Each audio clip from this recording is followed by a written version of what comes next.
4,30,000 ਦੁੱਧ ਕਿੰਨਾ ਕੁ ਹੈ ਥੱਲੇ ਦੁੱਧ नारा ताज़ी सूई है 7 किलो पहले ना 4,30,000 फ्रीजन क्रॉस ठीक है गां चंगी है अगे चलते हैं ज़रा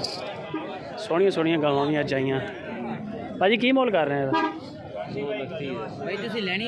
हाँ जी ले लिए वीडियो ना बनाइए ओए होए होए बाबा जी की मोल कर रहे हैं 2,30,000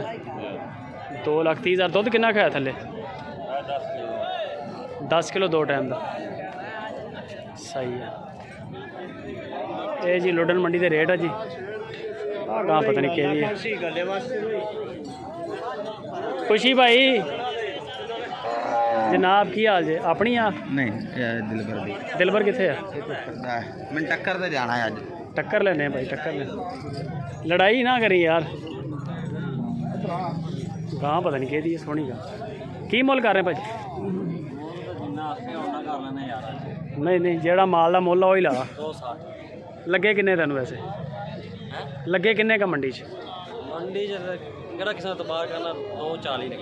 तो फिर बेच देनी सी अच्छा दुध किन्ना का है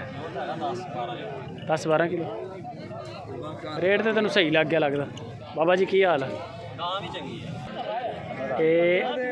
इस तरह डील करते हैं जी कन्ना च फूका मारते ताकि दूसरे बंदे पता ही ना लगे आ चेक करो आ तरीका वारदात दा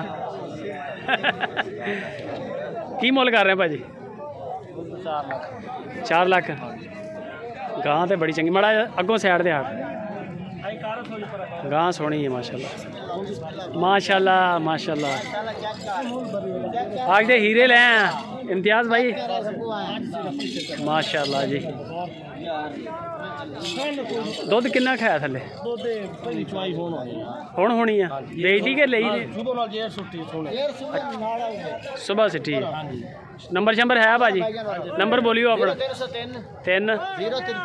043 2915 होर भी है जानवर चेक कराओ तो जरा आ गया जी ओ दिलबर भाई की हाल है ठीक है आ गां तेरे मतलब दी है लैला एदा की मोल कर रहे हैं भाई 370 सोन वाली है चंगी गां परली ओदा की मुल है वो भी चंगी उस गां का मुल की लगा इतने मंडी लगता भी 30-35-40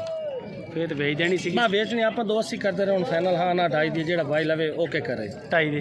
हाँ ना नाल दी फाइनल किन्ना का वो तो मोल तो 370 करते पे दे दी कोई 3 लाख गां चंगी है नंबर बोल दे तू भी अपना 5 21 200 पूरा 200 पूरा बाई हाँ ठीक हो